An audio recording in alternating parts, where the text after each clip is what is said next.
Welcome to Unemployed and Afraid, a podcast that explores the glorious mess of building your own business with the people doing it. I'm your host and fellow business builder, Kim Curtin. Thank you for being here. Let's get into some good, honest, small business chat. Listener, I'm going to kick us off with something a little bit controversial here. If we're being sold a specific way to build a business by anyone, even those who have created a successful business doing exactly the thing that they're teaching us, we're being sold to. The path to success is and should be different for each of us. If there was an exact path to follow, well, I'm pretty sure we'd all be doing it. And that's why it's so very important to hear and engage with as many business stories as possible to find the parts that truly work for us, for you, for your unique business, and ultimately carve our own success through a whole stack of trial and error. Because that's the stuff that makes us. Phil, the director of Kinex Health, knows exactly what this journey is like, and he shares with us today the many personal and professional experiences he's collected along the way. You're going to hear about career burnout leading to business creation, the cost of not prioritising your marketing, an honest look at the financial strain of building a business, the emotions of change that business can bring to you, and the role caring for ourselves physically plays in our entrepreneurial success. You're getting this very supportive episode in two parts today, listener, as Phil and I really get stuck into some topics and could have chatted easily all day. You're going to love them all. So make sure you head over to part 2 whenever you're ready. And for now, let's get into it. I'm here with Phil Wolfee, a workplace wellbeing specialist and director of Kinex Health, who are designing the future of workplace wellness in Australia. Phil does two things in his business. He upskills workforces to give them the resources to be healthy and well under any circumstances. And he works with organisations to optimise the circumstances to make it easier for their workforces to be healthy and well. He's completed over 25,000 individual consultations and has more than a decade of experience designing and implementing workplace wellbeing programs across multiple industries. From tech startups and pharmaceutical companies to the gold mines of Papua New Guinea and everything in between, Phil has a wealth of industry experience and is on a mission with his business to make workplace wellbeing simple, practical, and effective for everyone. To give you some more context, here are the average outcomes across all of the high-risk participants who have been working with Kinex Health for the last 12 months. They've seen a 52% decrease in BMI, 74% increase in sleep quality, 53% decrease in stress levels, and a massive 89% increase in energy levels. Geez, we need some energy. Really impactful work that Phil is doing through his business. As a LinkedIn top voice, Phil is actively sharing his learnings far and wide, which is how I came to meet him. And I'm very much looking forward to hearing all about his business building story. Phil, welcome to Unemployed and Afraid. Thanks very much, Kim. It sounds really nice when you put it all together like that. That's really cool. Thanks for the intro. You're so welcome. I think I'm going to start a service in my business for small business owners. That's just like, let me just intro you and write your bio for you, and you can record it and play it every morning to remind yourself of the great stuff that you do. 100%. And then just learn it word for word. And then when you go to those awkward networking events, people go, what do? You go, just hit play. That's all you need to do. Oh, legit. When people ask me, what do you do? And I say, like, I work in podcasting, they're like, the look on their face, they're like, isn't that a hobby? And I'm like, no, it's an industry. Thank you. So yeah, I could probably learn to do it for myself as well. But if somebody else apart from me was to describe you, if it was perhaps your best friend, what would they say about you?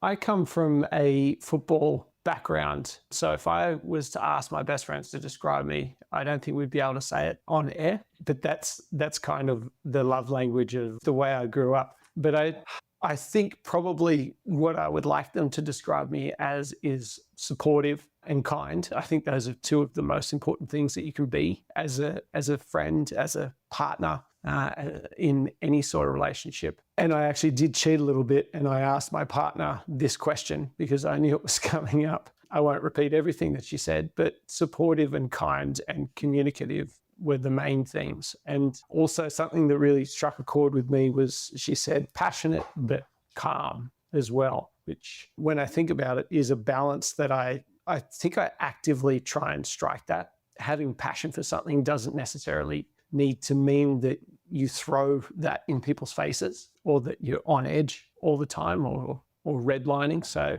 yeah, that actually meant a lot to me. Passionate but calm. And I've been thinking about that ever since. I mean, it was 40 minutes ago, but yeah, I'll be thinking about that quite a lot from here on in. That really is an interesting thought as somebody who is highly passionate about what they do and gets very excited speaking to people about it and has been given feedback over the years that, just like maybe dial it down a little bit. And I've been really conscious not to dial down the passion a little bit because I'm all about, embracing your unique self. But I can see how, as I've developed over the years and how you've just described it, passion doesn't necessarily need to equal intensity because of how exhausting that can be for yourself, but also sometimes for other people to follow who don't have that natural passion for the thing that you're talking about. So that really is an interesting thought. Yeah, it's one that I'll be thinking a lot more about going forward. But yeah, I think that's a big part of it because I'm very acutely aware of how I make people feel. Potentially sometimes too aware, but I'm someone who always wants people to have a positive experience.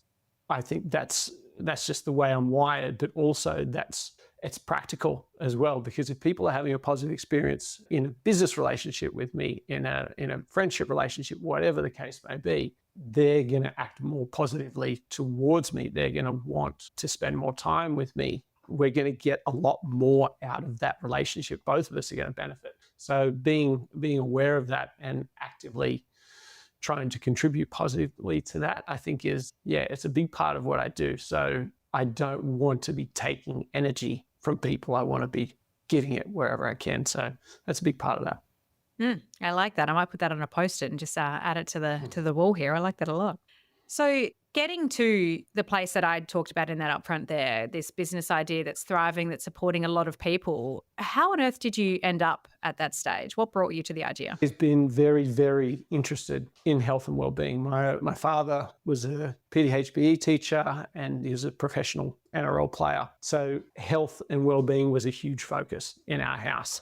I played a lot of sport as a kid and I was always so curious about how I could get better, how I could manage injuries, of which I had a lot, and the different nuances of what makes someone good to really, really good to what makes a champion. And I've never been a champion at anything, but I've been pretty good at stuff. And I think that's down to my curiosity and how hard I was willing to work at it. So I've always had that natural passion for health and well-being, and I always knew that I would do something along those lines. So I studied physiology at uni and came out into clinical practice, as a lot of physiologists do.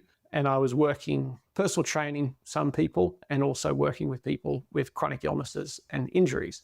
And that's where I sort of landed for the first few years. And I didn't really like it that much, to be honest with you, because what I'd see is people come to me when they're sort of forced to come to me. They're sent by their doctor and they're on a Medicare primary care plan and they come and see me 5 times because that's what Medicare pays for. And I've got 5 sessions to try and fix this person whose lifestyle and lifelong health behaviors have led them here. And as any practitioner would know, that's pretty much an impossible task. So it was sort of demoralizing in a lot of ways.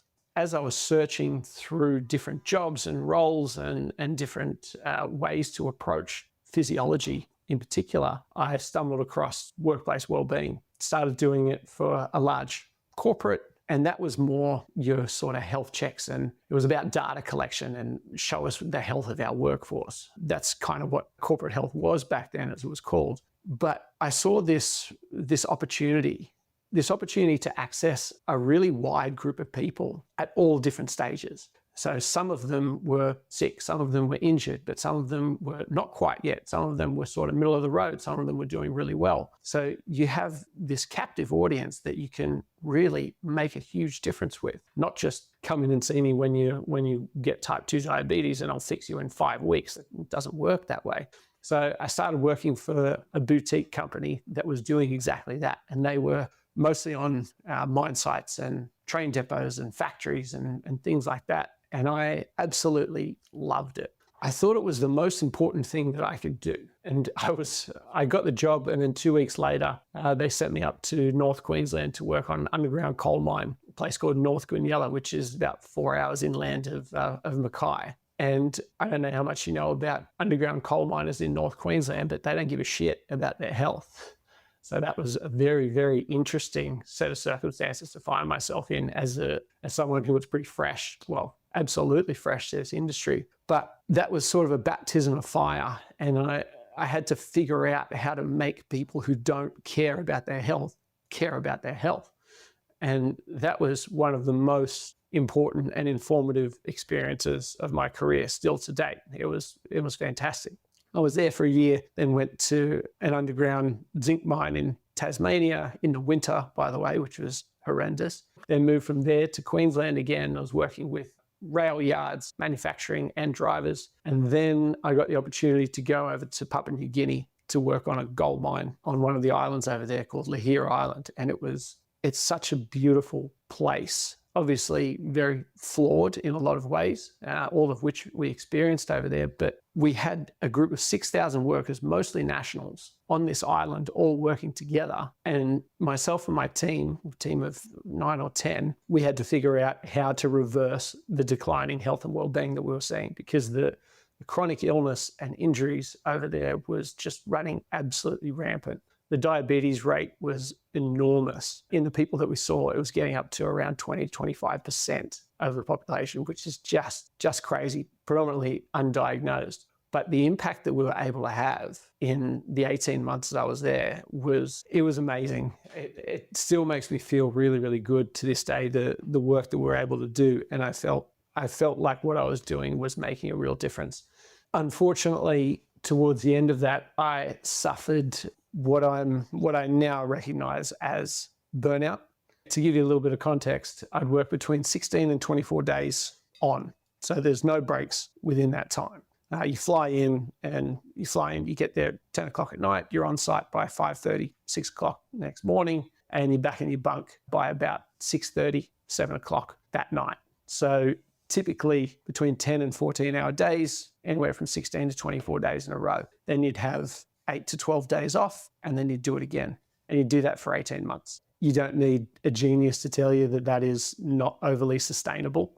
And the work that we were doing as well, it does take a lot of energy from you, because you're meeting with people and you're trying to turn around these health behaviors that they've adopted their entire life. And that can get tough. And when you're doing that 10, 15, 20 times a day for 2 to 3 weeks at a time, it takes a lot from you. And I just woke up one morning, and even though the work we were doing was still just as important, was still just as critical, I cared far, far less. And I knew that was the time that I'd lost it. I'd gone into essentially empathy fatigue. And the things that were still important to me, that I knew were important to me, that I knew I cared about, I just couldn't bring myself to care about them anymore. So that was the end of my time with that company. I decided that I couldn't do that anymore. And I'd been thinking about doing my own thing for a while as well. So I came back to Australia. I was also a little bit sick of the travel. I'd been traveling for 7 years.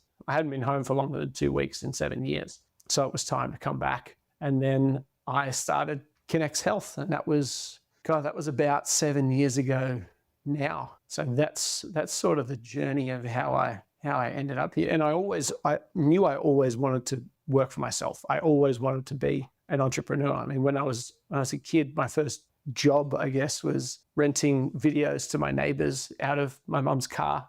We only had like 4 videos. There was a cartoon of Superman, there was Indiana Jones and the Last Crusade, and there was a documentary on kangaroos called Faces in the Mob. So there were 3 videos. I had one customer who was my neighbor, who my mum had called to tell her to come over and rent a video from me, because what I didn't take into account is we lived in a cul-de-sac, so there was 0 foot traffic. There were only about 8 other houses in that cul-de-sac, so there was not a lot of people who were going to come and rent videos from me. But that was my first foray into entrepreneurship. I sold plums door to door from my grandma's orchard. I used to do a mailbox drop so I could clean up people's garages for $5, which was an absolute fortune when I was a kid. So I knew I always wanted to be my own boss and have my own thing. And this was something I was already good at, something I loved, and something that I could really make my own. So that is a very long-winded way of explaining how Kinex Health came to be.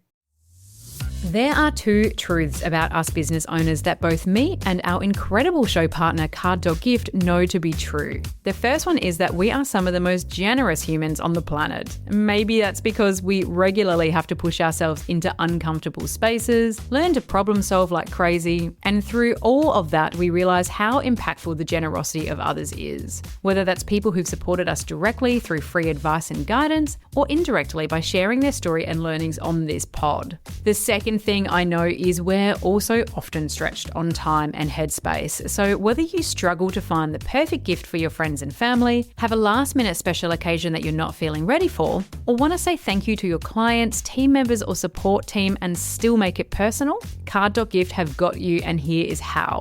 You can get physical or digital gift cards for retailers like Adore Beauty, Apple, Netflix, Uber and more, like 150 plus more. They have beautiful designs on the cards and support local artists by featuring their designs. Love that. You can get a Visa, MasterCard or EFTPOS gift card, which honestly just provides endless good feels for those you give it to. I personally love being able to get exactly what I want, or just get myself some silly little treats like an overpriced smoothie and say a silent thank you to the human who gifted it to me.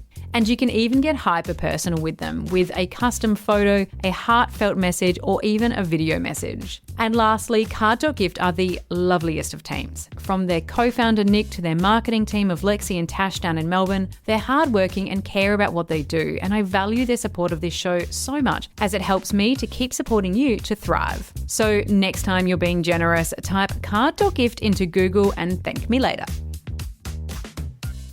So perfectly winded, and I find that tension point of burnout for sort of like lack of a term that effectively describes exactly what you were going through, exactly what somebody else might be going through as well. But there's always that tension point where something you've loved becomes something else, and that energy you have to show up with every single day when you're still doing it and haven't made the decision yet to make a change, or are feeling nervous about making a change, because while you might have lost the love for where you are, it's that consistency and that stability that's so scary to step away from. But there's always something that just makes you stop and look at that moment and go, it's tipped a point here for me. And it's not always obvious, whether it's you start blaming the place you're at, but your own concerns, or, start getting overtly negative, thinking that what you're doing is wrong, like the actual job itself, and it has to be completely different. And so that's why I find it really interesting, because that is often a place that people go when they're burnt out and they've lost the love for what they're doing, is they make a massive change. And it's what I did. I was like, too completely burnt out from broadcast media, so let me do anything that isn't broadcast media for a minute, and then ironically work my way back into the media industry eventually anyway. But I'm interested that you looked at that lost love and looked at that and went, do you know what? It will be okay if I do this and develop this for myself. What do you think it was that made you confident that going into this for yourself would result in, maintaining that love for what it is that you've always done? Like, why did you make the decision to do it for yourself?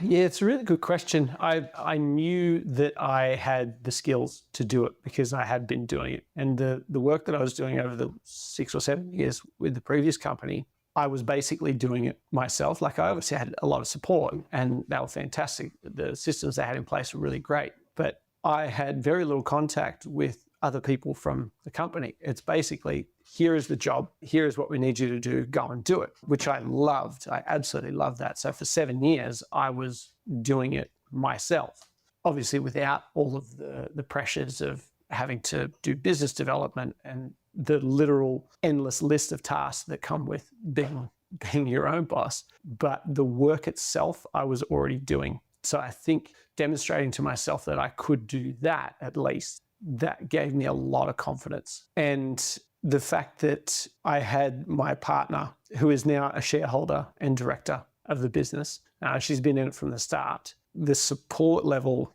that I got and still get made me know that I could do it. Like, that wasn't even a question. I knew that I could do it because she would support me through it. It's been so incredibly important, so valuable. And I don't discount that at all. So I think those two things, the demonstrated efficacy, the demonstrated wins that I had, and the support that I was getting, that was really the deciding factor. I thought, yeah, fuck it, let's do it. I've always wanted to. There's never a perfect time, but I can take some time off now, regroup, refresh, and then launch into this with a passion that I had lost previously. So yeah, not the perfect time by any means, particularly financially, which is a whole nother story. But yeah, it was the right time. Tough to start, but worth it in the end. Yeah, I'm all here for the fuck it, let's just do it mentality. It's basically how I have to live my life every day. Yeah. So I think most entrepreneurs and small business builders will absolutely resonate with that. But you just get there eventually. You're like, well, this is fuck it. This is see what happens here. It would be remiss of me not to ask you more about that financial position, because it's something that so many of us face. You know, we feel like we have to be in a certain comfort level financially to start a business or have certain guarantees around that. Like, it's so normal. It's how society runs, right? It all runs on cash. So talk to me a little bit more about your journey in that. What were your fears and what were your challenges through it? Yeah, I've always had a very interesting relationship with money. It's wildly unimportant to me as anything other than a vehicle to do the things that I want to do. Money to me is freedom to do stuff that I want to do. Like, if I have enough of it that I can make the choices that I want with my life, then that is absolutely fine.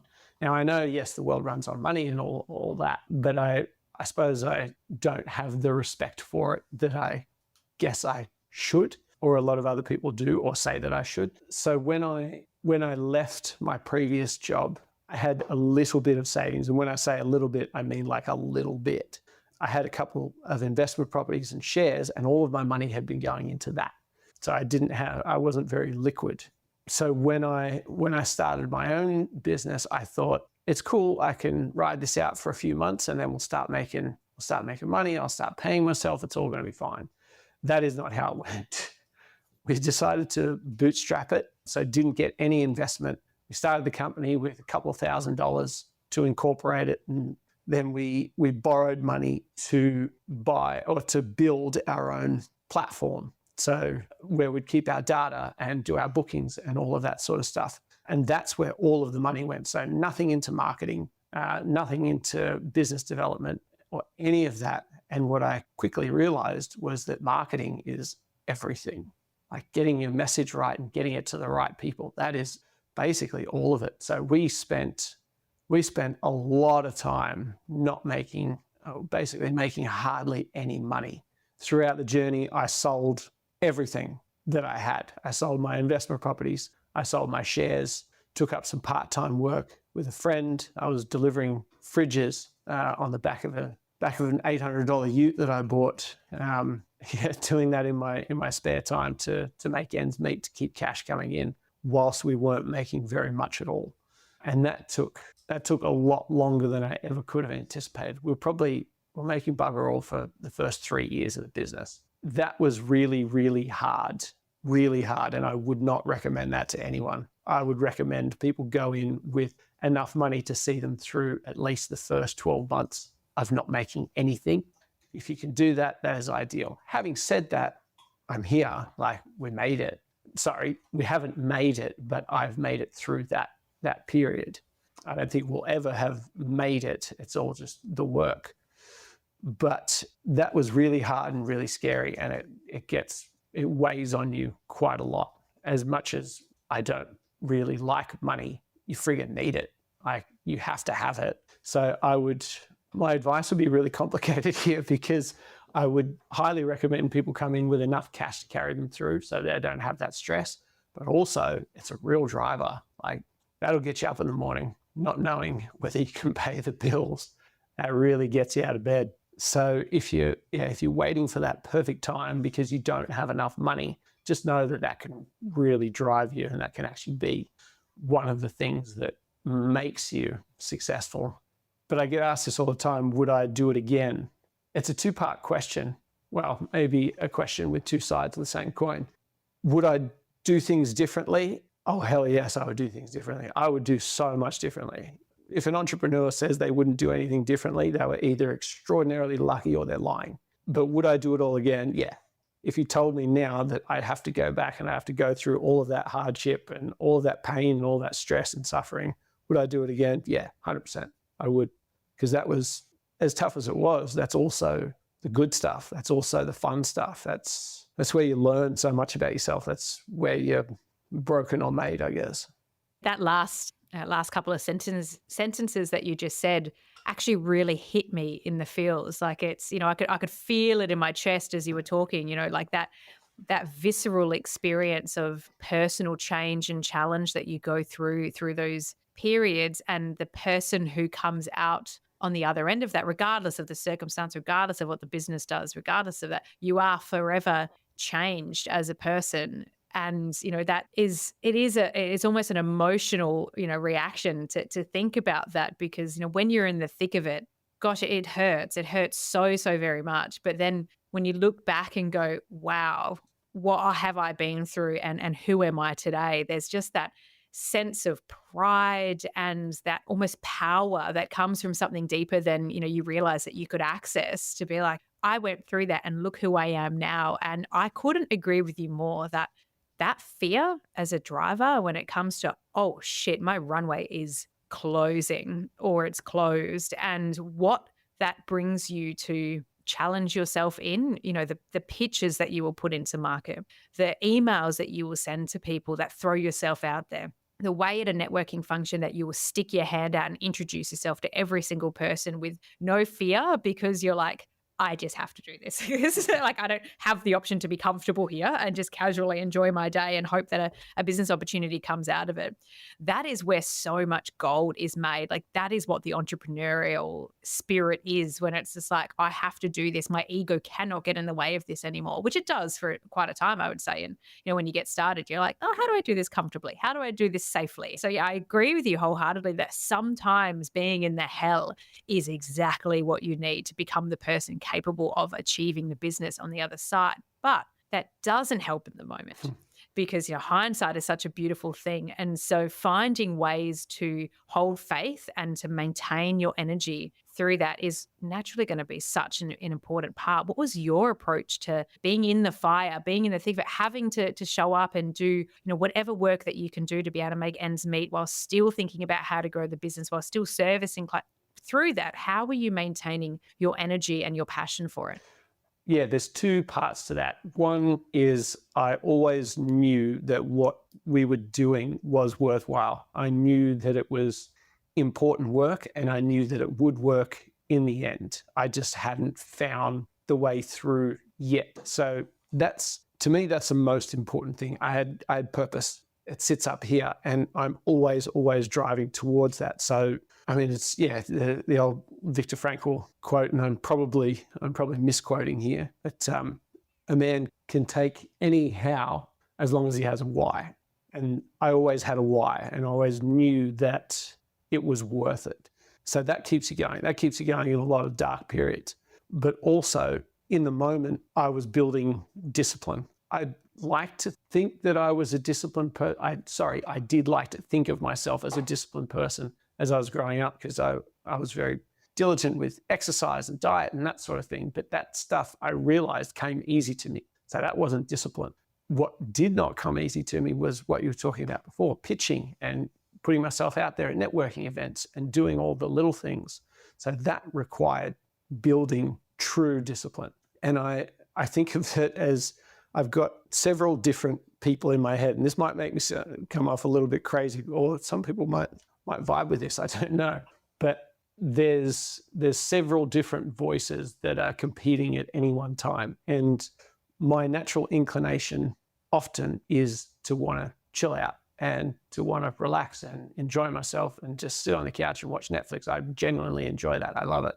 But there's another voice in my head that goes, we should be doing something now. Like, you should get up, you should go and work on that project, you should refine that message, you should send those emails, you should make those calls. And the way that I sort of distill it down is the choice to exercise or not exercise. And exercise, fill in the blank for anything, make a call, send an email, whatever. Where one of my voices is sitting on the couch and saying, it's raining outside, my leg hurts, I think it'd actually be better if we rested today. The other voice is going, oh, okay, yep, no, I get that.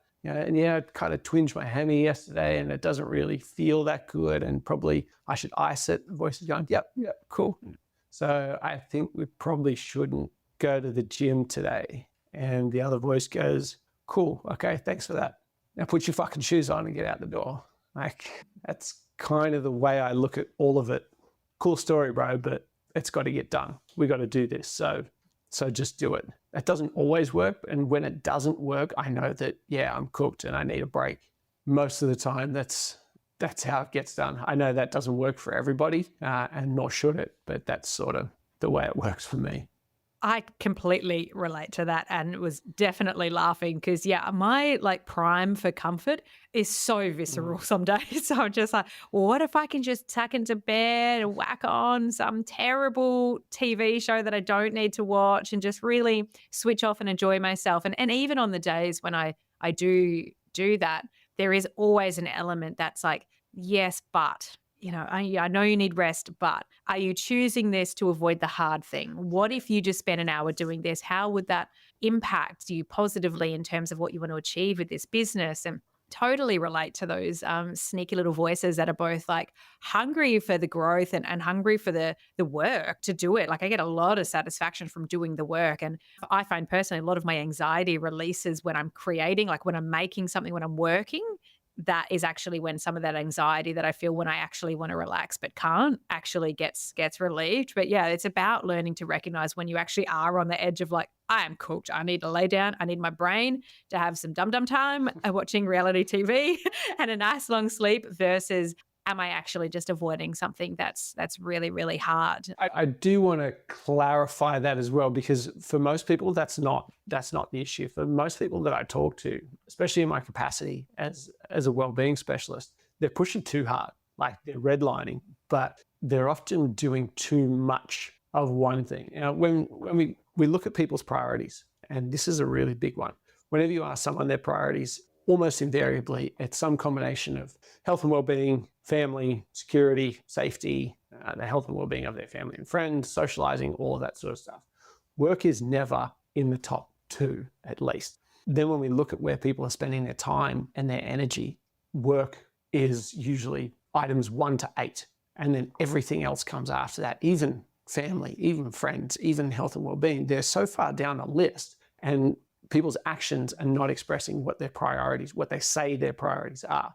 So it's about prioritizing the right things and building in the things that you know will help you in the long run. So it's no point working 10 hours a day and then not having enough energy to go exercise, or working late at night, not having enough time to sleep adequately or to prepare your meals or to even stop for a break throughout the day. So I think we often sacrifice a lot for a little bit more work, but we don't often sacrifice a little bit of work for the things that we know we should be doing. So it's usually either work or relaxing. Those are the two paradigms that we're in, whereas it should be a little bit less work, still plenty of relaxing, but the activities that you know are going to help you, they're going to make you better. Your meditation, your sleep, your proper nutrition, your hydration, your exercise, sunlight, breathing exercises, all of that sort of stuff. That falls by the wayside. And that's something that I never, ever, ever compromise on. Like, I will, in some capacity, exercise every single day because I know that I'm a better person when I do that. Regular exercise will make you better, will make every aspect of your life better. And the only people that don't believe that's true are people that have never exercised regularly. Fantastic advice, like excellent advice. And I hope the listener listens to that a couple of times over, because I know I will be. And not just because I'll be preparing this episode and editing it, actually just listening to that as a reminder, because I think about it a lot back into context of what you were talking about with the financial pressures that come in this game, that inevitably come and dial up and down over different circumstances through the period. But, I think about the Maslow's hierarchy of needs and how much like financial stability relates to that feeling of safety. And being like the first step in that hierarchy is like, you have to feel safe and secure in order to sometimes do the things that you're describing, which is like, be kind to your body by moving it and getting adequate sleep. Allow yourself the rest when you need to. Engage with your family. Like do all those positive things. There's such a tension there in particular when the financial security isn't there, that you're just like, I can't, like, I don't even enjoy this exercise. Like, I feel like angry at being on the phone and doing this because I'm feeling so like unsafe in that. And, it's not necessarily something I think that there's ever an answer to, but it's just a realization that that is just part of it. So it's going to make it a little bit harder to go, yes, bucket one, you're not feeling safe and secure, so therefore not feeling grounded and settled and confident to step away and doing something for yourself. Like, that's okay. But also you got to do it anyway. Like, you just have to. Like, you just have to find a way. It's like everything entrepreneurial, you just have to find a way to do the thing that you need to do for yourself. And sometimes that is just rest and relaxation. But yeah, you've really got my mind turning over on that aspect and how it relates back to the curse of the entrepreneur and the financial challenges that we go through in this period. Yep. And I think we all need to think about that a lot more, be a lot more conscious of that, and actually actively plan that stuff in, not just let it happen when it happens, because if we do that, it'll never happen. So actively plan in those things. That is such a big part of what we do, and teaching people the skills and the actual practicalities of, okay, that's cool, but how do I do that? That's a skill set. And that's a skill set that, that's what my company is predicated on, building that skill set with people and creating those environments where those skills are more easily applied in organizations. That's what we do. It has to be an active exercise. It must be, because if we just let it happen, it's never going to happen. It just never will. So actively planning it in, that's the key. If you need a little podcast break, listener, for a cup of tea or just to give yourself a big old hug, now is the perfect time. Or if, like me, you are deeply engaged in this business building story and pumped for more incredible learnings from Phil, who really is right in the thick of building his business and making an impact, head on over to part 2 of our chat, which is already on the Unemployed and Afraid show feed, ready for you, and I'll see you there.